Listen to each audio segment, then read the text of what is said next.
Il est vivant. Ah, comme nous traversons la saison sèche, et cette saison impacte même notre façon de réagir pour la gloire de Dieu. Il est vivant. 2, 6, 10.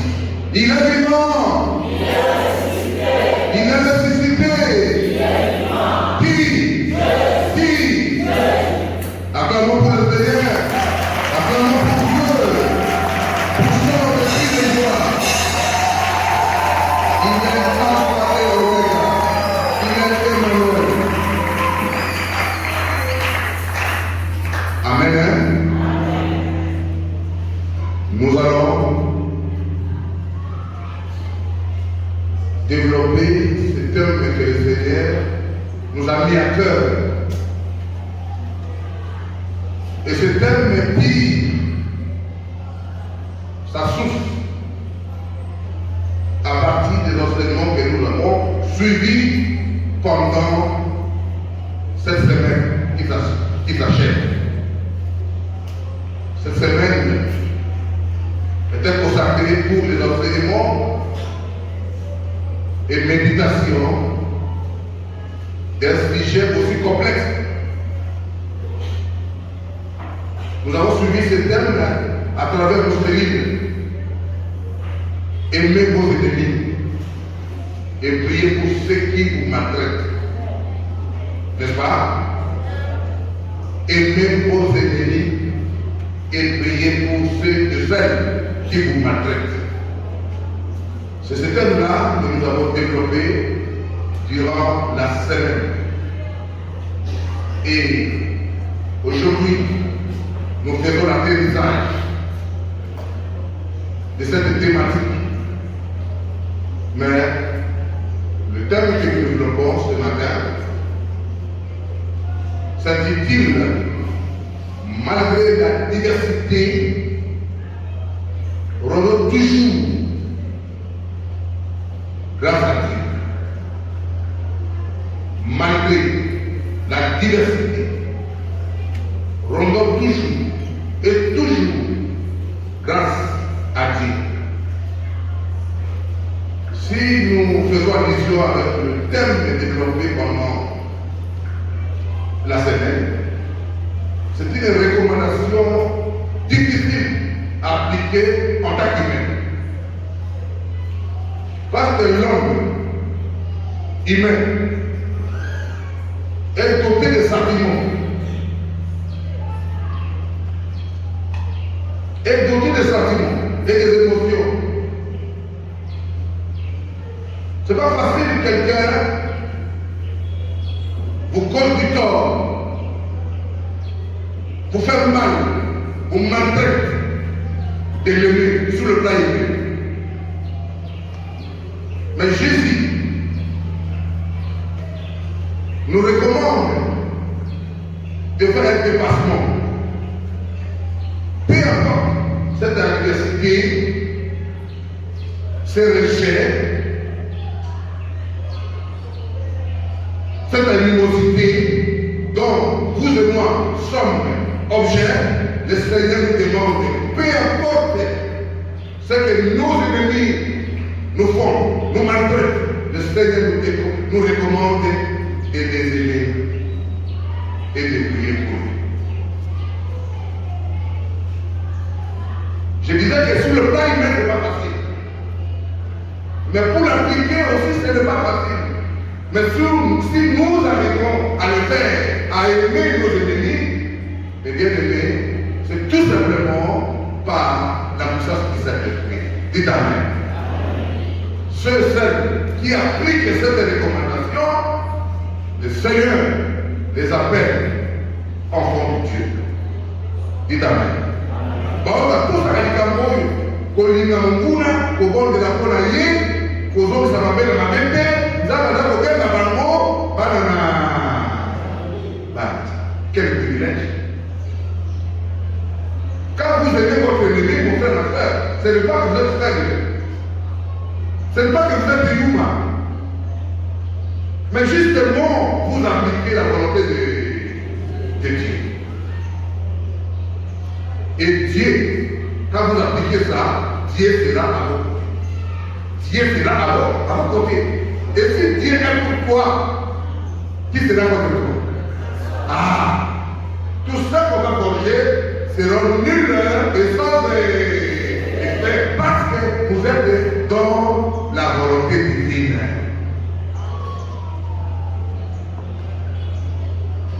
Aujourd'hui, le Seigneur me met à cœur de parler malgré la diversité. Par la diversité, j'entends tout ce que le monde nous cause du tort, tout ce que les ennemis nous font du mal. Par la diversité, j'entends les rejets que nous subissons. Par la diversité, j'entends l'opposition que nous ne méritons pas, l'injustice que nous ne méritons pas. C'est ça la diversité. Ça peut être aussi la destruction. Ça peut être aussi les rejets, l'abandon dont vous êtes pécheurs. Mais malgré tout ça, la parole du Seigneur ce matin nous adresse, vous et moi, malgré tout ça, nous devons toujours rendre grâce à Dieu. Alléluia. Gloire à Dieu. Acclamons pour le Seigneur.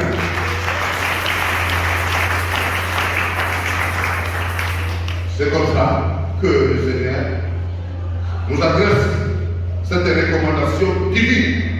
Face à l'adversité, il ne faut pas vous venger. Parce que les sentiments humains vous diront que vous avez besoin de mal. J'ai suivi à travers les réseaux sociaux une autorité politique qui dit nous avons des gens. Je ne vais pas vous rappeler. Nous avons des gens. Ça c'est humain. Ça c'est la voie contraire à la voie divine. Mais malgré tout ce que vous réalisez dans votre vie, comme combat, comme échec à répétition, déception, rendez toujours grâce à Dieu. Dites Amen. Et Dieu nous adresse cette parole des psaumes 37, le verset 5. La parole de Dieu dit ceci: recommande ton sort à l'Éternel. Fais-lui confiance. Deuxième recommandation, et la dernière, la troisième, et il agira. Dites Amen. Fais-lui confiance et il agira. Mais avant de lui faire confiance, commence d'abord à lui recommander ton sort. Bien-aimé, le sort pour nous aujourd'hui, ça peut être les souffrances que vous subissez, parfois d'une manière juste. Le sort pour nous aujourd'hui, ça peut être les combats dans la vie, les combats, les propagations. Ça peut être aussi les échecs, parfois que vous ne méritez pas. Ça peut être aussi des liens qui nous bloquent, des envoûtements. Ça peut être aussi les déceptions. Et le Seigneur nous dit,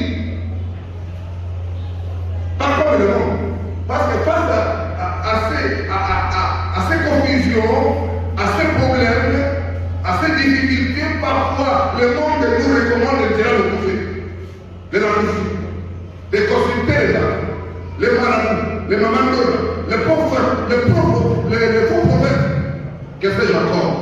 Mais le Seigneur, par contre, nous demande de lui confier tout ça. Dites Amen. Ce sort-là, tout ce sort-là, le Seigneur nous recommande de lui confier. On va le confier comment? Par la prière. Dites Amen. On lui confie par la prière.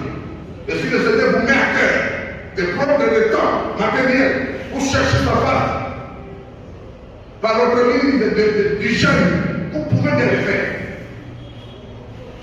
Le jeûne est un moyen efficace sur le plan spirituel de contourner les sorts, de contourner parfois l'adversité. Dites Amen. Comment devons-nous confier nos sorts, nos difficultés, notre adversité? On va les confier au départ. La méditation de la parole.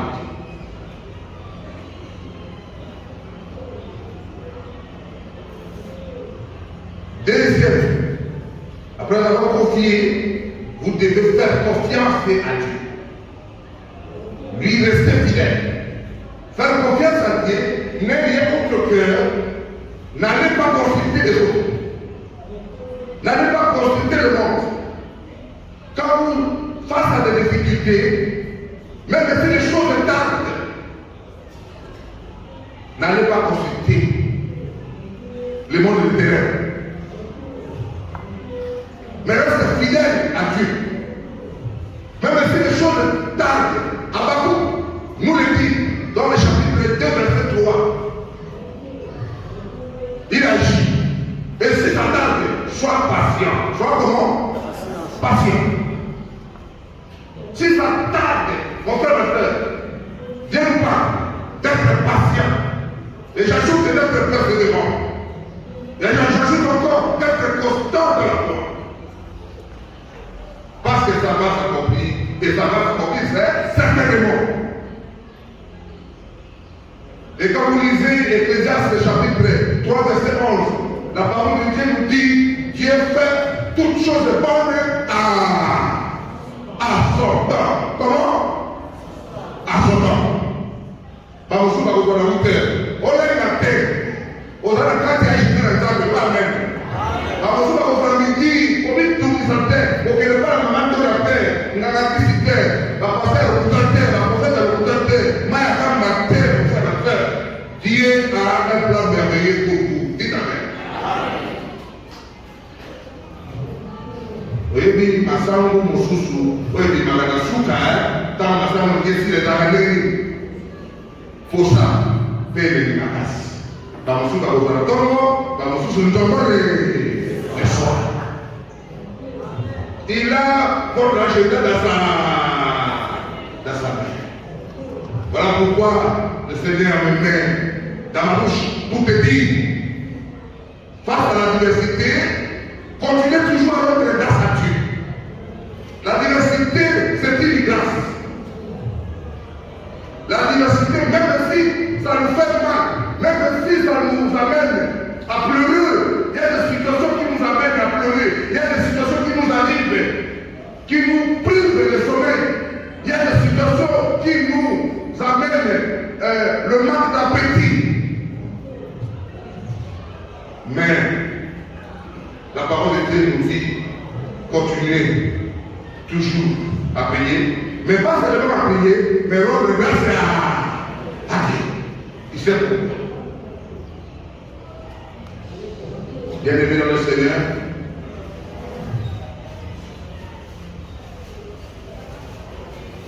Dieu nous aime. Dieu nous aime. Dieu vous aime.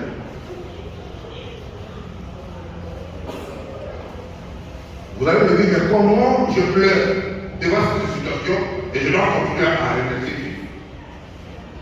Quand on dit rendre grâce à Dieu, c'est une expression biblique qui signifie tout simplement dire merci à Dieu. La dit carrément au terme de la main. Elle a pu dire ça. Elle a pu dire pour la coupe, j'adore le carreau réuni. Donc laquelle j'ai intitulé ce terme autrement. Diversité, c'est une grâce. Diversité, c'est une bénédiction. Dites Amen. Parce que par la diversité, Dieu nous fait passer dans son école. L'université divine. La diversité, les difficultés de la vie, les problèmes que nous traversons, les combats que nous subissons, les blocages que vous subissez, ça peut être aussi l'université divine. Ça peut être une école de Dieu. Raison pour laquelle, si vous tenez ferme, inébranlable, à la fin vous allez obtenir les diplômes. Les diplômes, c'est la bénédiction. Dites Amen.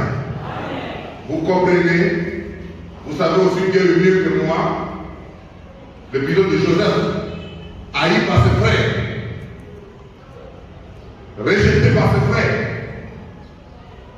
Ils l'ont jeté dans un trou profond. Mais un de frères m'a dit non. Moi, je suis juste pour rentrer dans le communauté. Quand tu es à la il y a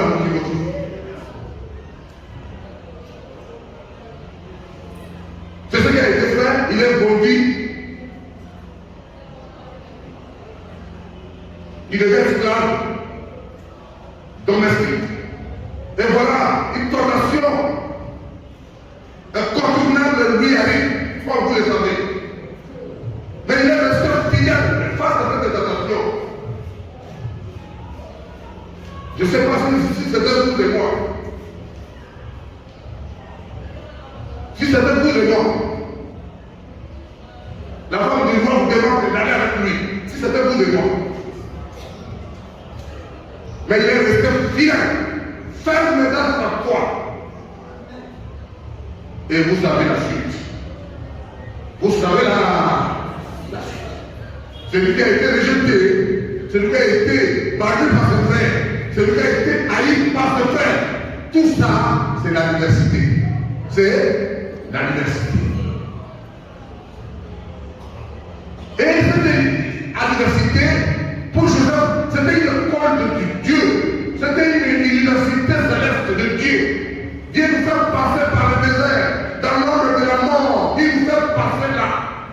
Mais si nous tenons ferme, si nous restons fidèles, à la fin nous obtenons des diplômes célestes. Il n'est rien autre que la bénédiction. Dites Amen. Acclamons le Seigneur. C'est là que Joseph, mon frère et sœur, a expérimenté dans sa vie. Et finalement, du prison au trône de fer, trône royal. À partir de prison, il est sorti de là jusqu'au trône royal. Deuxième personnalité en Égypte. Quelle grâce! C'était pas par sa force, mais justement par sa fidélité et sa foi inébranlable à Dieu. La diversité, mon frère et frère, peut être aussi une bénédiction, une grâce pour toi. Voilà pourquoi il faut toujours rendre grâce à Dieu. Peu importe ce qui nous arrive, ce n'est pas passé par le corps humain, par les sentiments humains. Lorsque nous pleurons et de dire à ce moment-là, Seigneur, merci pour ce que Dieu a fait. Si vous arrivez à cet état-là, vous ressemblez à Christ. Vous devenez enfant de Dieu. Acclamons le Seigneur. Acclamons le Seigneur. Bien-aimé dans le Seigneur, quand Joseph est devenu Premier ministre, ses frères étaient là devant lui. Et il ne savait pas. Et chaque fois, quand Joseph les servait, les recevait, par moment il porte dans la chambre, il pleure, parce qu'il est en face de ses ennemis. Mais au lieu de faire le contraire, de les arrêter et de les tuer, il agit autrement. Il fait ce que le Seigneur nous demande dans Matthieu chapitre 5, le verset 44. Aimez vos ennemis, priez pour ceux qui vous maltraitent. Ce qui va sauver, puis le Seigneur dit, avant de la chambre, à part toutes les autres. Finalement, le moment venu, avec le moment de Salamamo, ce frère l'a entouré en train de pleurer, et à la fin, il dit, nous méritons tout ce que nous avons fait. Tout ce que nous avons fait, nous méritons pas autre chose que la mort. Vous savez la réponse de Jésus. Le projet que vous avez médité pour moi, le plan que vous avez minutieusement organisé, orchestré pour moi, Dieu, dans son âge, l'Éternel, le Tout-Puissant, l'a transformé ce projet-là pécaminé, ce projet-là diabolique, ce projet-là envoûtant. Dieu l'a transformé en bénédiction. Voilà pourquoi l'adversité, les épreuves que vous traversez, ça peut être aussi école de Dieu pour arriver au sommet de la gloire. Dites Amen. Pour terminer, il y avait un directeur dans l'enseignement primaire, secondaire, dans le ministère de l'enseignement primaire, secondaire. Il devrait effectuer un voyage à Saran pour une mission de service. Il devait organiser un séminaire, animer un séminaire. Et celui qui anime un séminaire, on l'appelle le facilitateur. Le renforcement des capacités. C'est ce qu'il devait faire là. Il paye son billet et le jour de voyage, il est à Antilles, il attend et il accède dans la ville. Et tout le monde était là. Pendant que les hôtesses, l'équipage organisait les sacs et tout ça, chaque chose à sa place pour en fait décoller, il y a un appel de dirigeant qui arrive auprès de l'équipage. Ne décoller pas encore. Il y a une autorité ecclésiastique qui doit se rendre à Kisangani. Souvenez-moi bien mon frère et soeur. Parce que demain, c'était le samedi, demain, il va organiser la consécration de quelques abbés dans son diocèse. C'était une famille. Alors, le pilote arrête le moteur. Quelques temps après, le prélat, c'est-à-dire l'évêque arrive. Mais toutes les places étaient occupées. Toutes les places étaient bel et bien occupées. Aucun siège n'était vide. Et finalement, face à la nécessité de ce qui devait se réaliser à Isaki pour la consécration au sein du ministère des Serviteurs de Dieu, il a pris à l'équipage de faire descendre une personne. Malheureusement, le choix tombe sur notre papa, le directeur de l'enseignement primaire secondaire. On lui dit, papa, si vous pouvez libérer cet endroit, nous voulons céder la place. Ça nous fait mal pour vous le dire, mais nous voulons céder la place à l'évêque pour que demain, le prélat, le secrétaire de Dieu, célèbre le service de consécration des prêtres. Il dit, mais comment ce choix va tellement commencer? Il y a eu un peu de discussion, mais finalement,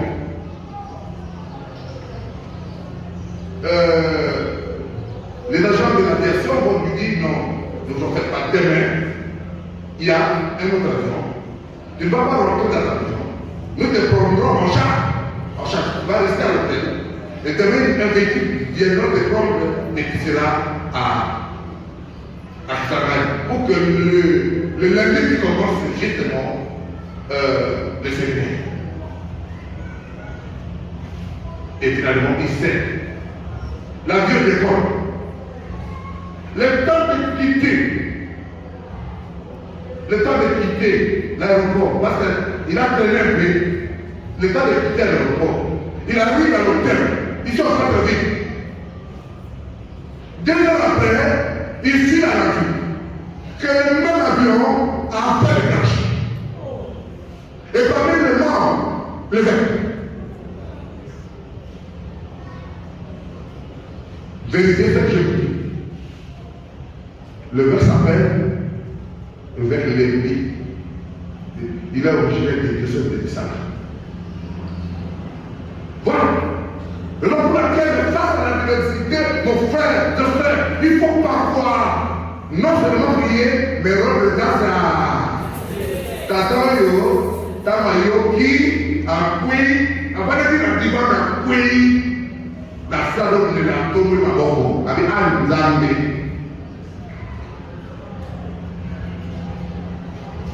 Pour terminer, aboyana ressuscité, aboyana bénédiction. Quand ils sont quelqu'un, mais là, il même. Bon, oui.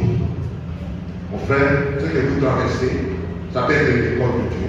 Ma soeur, le Seigneur me met à cœur, vous et moi, que la diversité, à un certain moment de la vie, ça c'est une grâce. La diversité peut se révéler aussi une bénédiction. Le ciel et la terre, pas féroce, mais la parole de Dieu.